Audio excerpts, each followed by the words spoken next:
Hello friends, today in this video we are going to discuss about the very new topic, that is water pollution. Okay, you are familiar with the topic called as pollution. We have already discussed what is pollution. Any undesirable change in physical, chemical or biological characteristic of air, land, water, such kind of changes are referred as pollution. The substances which are causing the pollution are referred as pollutants, right? So students, we have discussed about the air pollution in the previous video, but in this video we are going to move towards the water pollution. Now you are knowing that human being is disposing many kinds of waste directly into the water, right? We are familiar with this thing that we are disposing huge amount of waste into the water, as we believe that water washes everything, right? But we should also understand that water is our lifeline. Okay, so when we talk about water, water is our lifeline. Now when we dispose of certain things, water becomes polluted, right? So our water bodies like river, sea or oceans, ponds, lakes, right? Ponds and lakes, as well as estuaries. What is estuaries? Students, remember what is estuaries?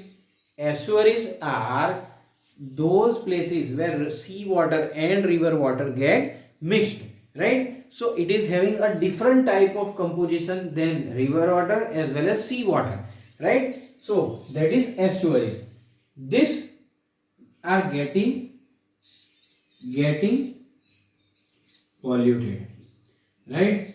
As we discharge waste into the water, right?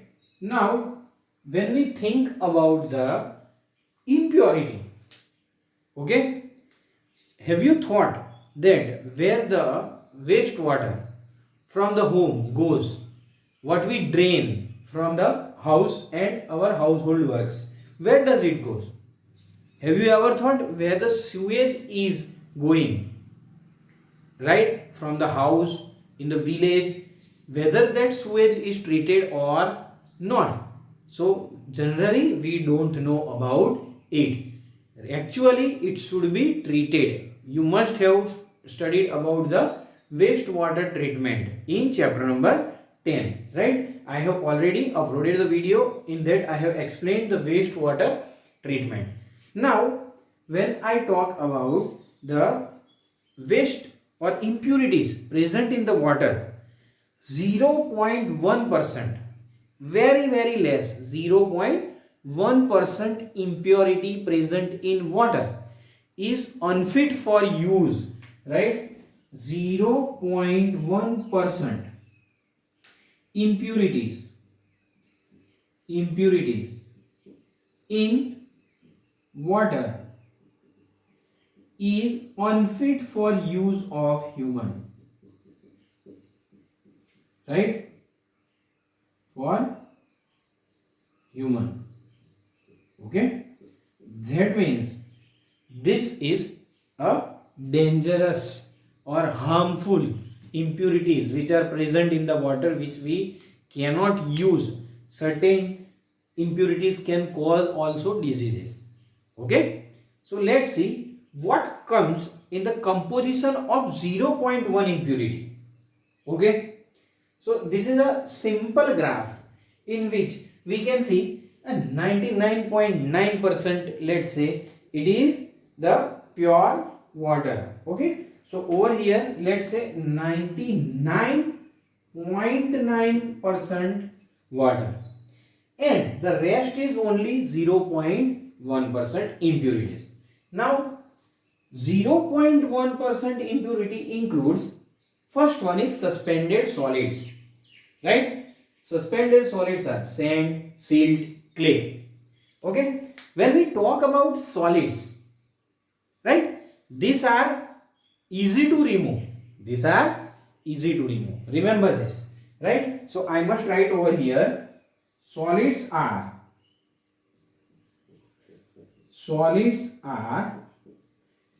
easy to remove.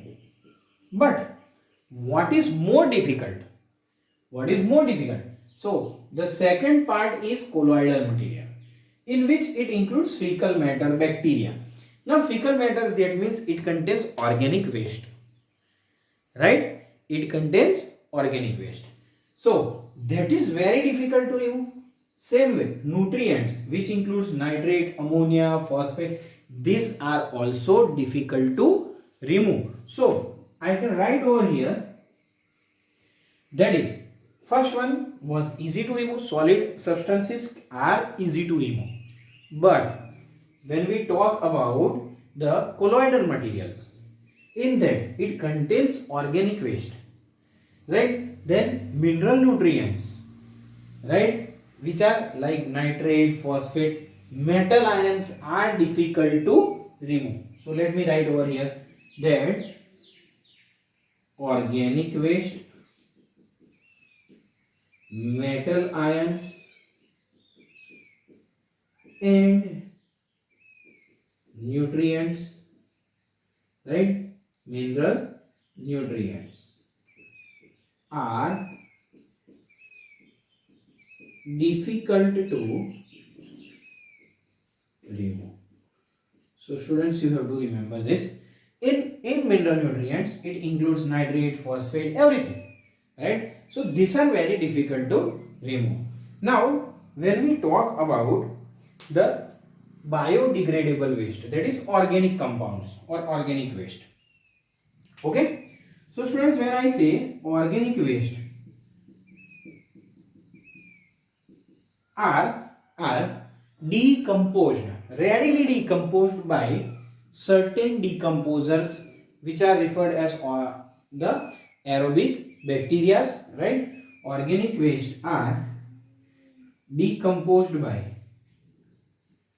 okay, organic waste are decomposed by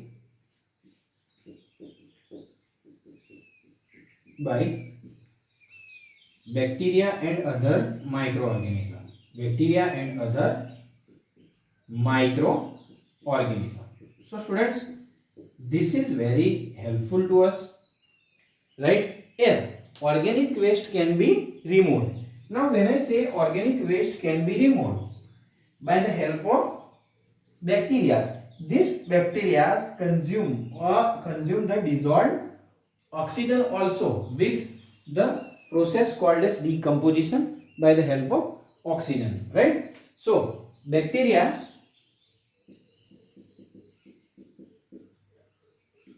decomposes with the help of dissolved oxygen. Now what happens? This is actually a good process, but when you discharge large amount of sewage which contains large amount of organic matter, what happens? So let's see this. If we think that the concentration of sewage or organic matter is more, at that time bacteria will consume that organic matter, right, and it will also take the dissolved oxygen from the water, right, because it will require the oxygen to decompose the organic matter. Bacteria will require oxygen to decompose the organic matter. Now what happens is, initially there is a high amount of dissolved oxygen, but what happens when there is more amount of organic matter is released into the water? Bacteria will start to take oxygen to decompose the organic matter. So there will be sharp decline in dissolved oxygen. Okay, see, this is sharp decline in dissolved oxygen. Why? Because organic matter is more, there is more requirement of oxygen to decompose the organic waste. So then that will decrease the dissolved oxygen in the water, and which will result in killing of the fishes. The mortality rate of the aquatic animals and plants increases. Reason is sharp decline in oxygen due to increased organic matter. Now what happens? Again, as there will be sharp decline in dissolved oxygen, there will be a demand of oxygen, right? There will be demand of oxygen. So amount of oxygen required to decompose the organic matter is referred as BOD, biochemical oxygen demand, right? Remember, amount of oxygen required to remove the organic waste from the water. So when I say there is high amount of organic matter, then BOD will be also increased, right? Definitely, as organic waste is more, oxygen demand will be also more, right? So we can measure the amount of biodegradable matter. We can measure the biodegradable matter by the help of BOD. Why? Because amount of oxygen will be required, that amount is referred as BOD to remove the organic matter, right? So initially when there was high amount of organic matter, dissolved oxygen decreased, and what increased? Biochemical oxygen demand increases. Okay, so see, this is a graph of biochemical oxygen demand that increased, right? Reason is that there was a discharge or high amount of organic matter in the water. Gradually it will decompose the organic matter. Then again the dissolved oxygen will get increased and BOD will get decreased. This decrease in BOD refers that organic matter has been decomposed, it has decreased, organic matter has been decreased, and there will be again reappearance of clean water organisms. So this is about the entire topic of BOD as well as the impurities present in the water. Now students, we will also discuss about the certain nutrients which are released into the water body. What will be the result or outcome of the excess nutrients in the water body? So when we talk about this reasons of excessive nutrients, presence of excessive nutrients in water bodies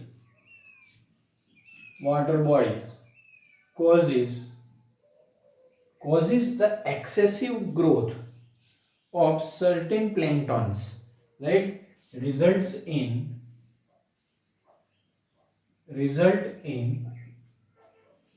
excessive growth of planktonic organisms, right? Like that is free floating algae. That is free floating algae. You might have seen certain water bodies which is having distinct color, right? Compared to the other water bodies which has a particular color of the water body, right?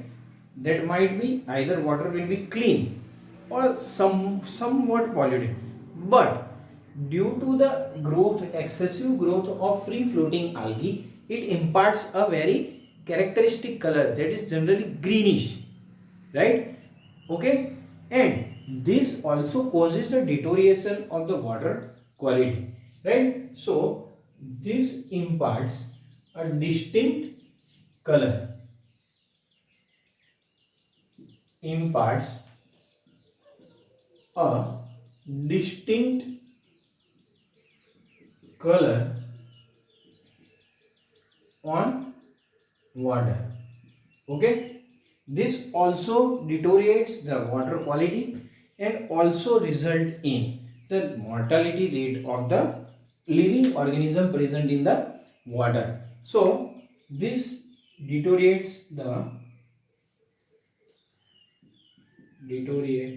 deterioration of water quality. Now when water quality has been disturbed, right, definitely it is going to affect the living organisms like fishes, right. The mortality rate gets increased. So when there is excess amount of nutrients, it causes the overgrowth of certain planktons. Even certain algae which blooms, algal blooms, which forms blooms, right, those algae forms algal blooms are toxic to humans, are toxic to humans and other animals, right. So this also causes harm to the living organisms, right. Okay students, now let us think about another type of plant which is having a purple flower, more flower color flower, right, of a plant referred as Iconia crassipes, also referred as terror of Bengal. Now due to this beautiful flower, it was introduced in India. It was not present in India. See, it was introduced by one Nawab in the India. When it was introduced, it was for its beauty because the flower looks very beautiful. But what happened? This plant grows at a very fast rate, right. Even we cannot remove it is more faster than our removal rate. Remember this. So this became an havoc. This caused havoc. It consumes the dissolved oxygen in the water. It causes the mortality rate, and this is very difficult to remove. Nowadays, majority of the water bodies are having this plant. Okay, so it is also referred as terror of Bengal. It was introduced for its beauty, but it became a havoc. Okay students, now this is the case, right. Iconia, you have to remember the scientific name, Iconia crassipes or terror of Bengal. Okay, now it is also referred as water hyacinth. Okay, this is also referred as water hyacinth. These are the three names. You must remember this, water hyacinth. Okay students, even this is about the excessive nutrients. Waste from hospitals and home, waste from house and hospitals, right, also contains pathogenic organisms, means which can damage our or which can cause us diseases, right. Contains pathogenic microorganism, right. Now this microorganism, why we are saying pathogenic? Because they are causing diseases, right. So we need to treat this water, waste water, before releasing it into water body. So must be treated, and after treatment this can be released. Why? Because causes diseases like dysentery, typhoid, jaundice, right, such kind of disease, cholera, which we have already studied in human health and diseases, etc. Such kind of diseases are spread due to the pathogenic microorganism present into the water which is released from household works as well as from hospitals, right? Now we will discuss about the industrial waste and biomagnification. Okay, now we will discuss about the waste of industries. So when we talk about the industrial waste, right, industrial waste which is released in water, this industrial waste moreover contains toxic substance, right, toxic substances. Okay, now when we talk about the industries, which industries mainly releases toxic waste?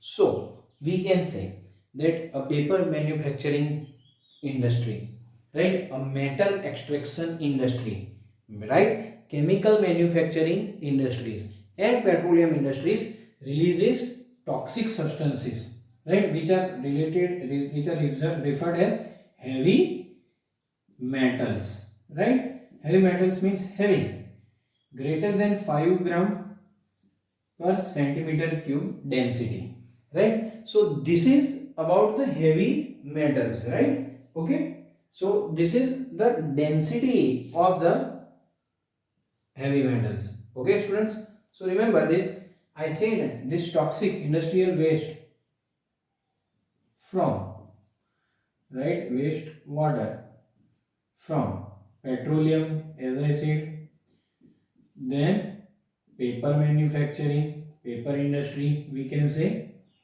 then next one I said metal extraction, right, and chemical manufacturing.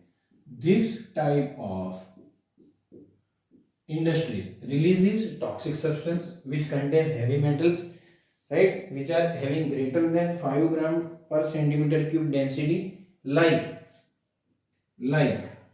mercury. You must have heard about this, mercury, cadmium. So students, see, if I say these are heavy toxic substances, these are definitely going to harm the humans as well as every organism, right? Lead, also you can include copper also as a heavy metals, right? Okay, so these are heavy metals, and certain chemicals or certain industrial waste chemicals are getting biomagnified.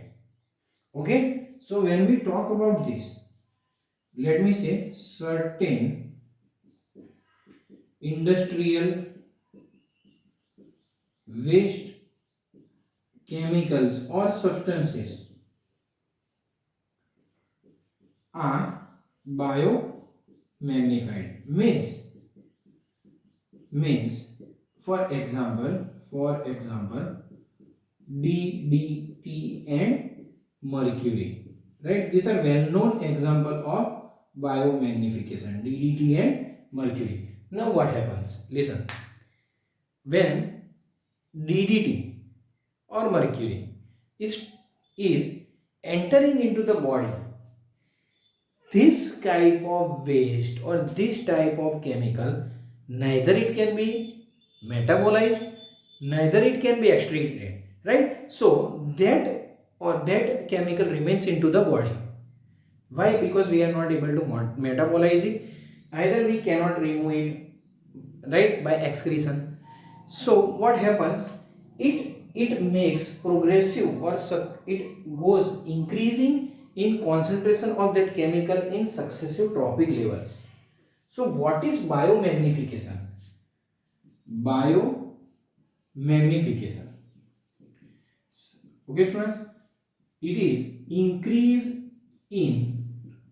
increase of toxicant, right? These are toxic substances, right? We can say these are toxic substances. Increase of toxicant in successive trophic level is referred as biomagnification. Now see this case.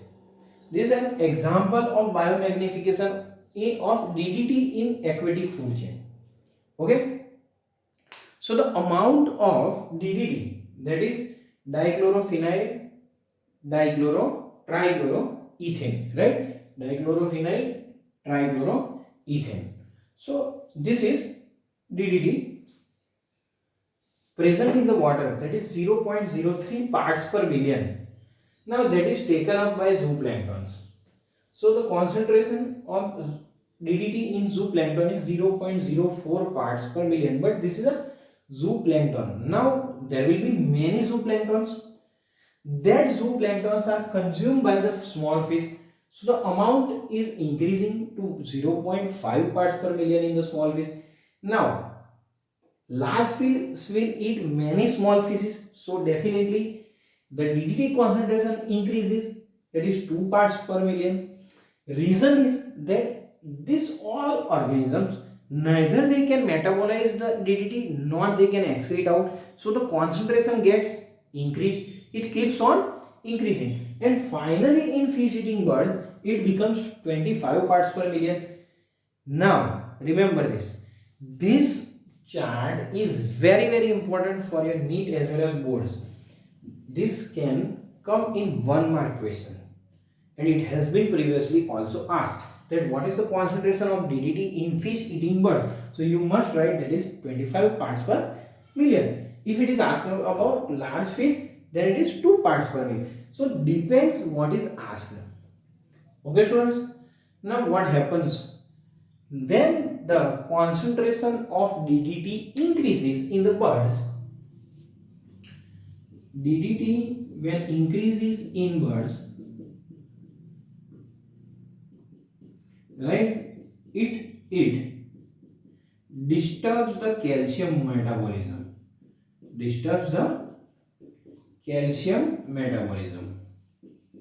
okay students. So this disturbs the calcium metabolism. When I talk that it is disturbing the calcium metabolism, that means the egg shell, the coat of the egg that is formed of calcium carbonate becomes thinner and it breaks prematurely, and due to that bird population declines. Remember this causes thinning of egg shell and premature rupture or break, prematurely breaks off, right, causing decline in bird population. So student, these are the harmful effects on the living organism caused by the toxicant which is getting increased in the living organism. Okay, so this was about the today's topic. Thank you.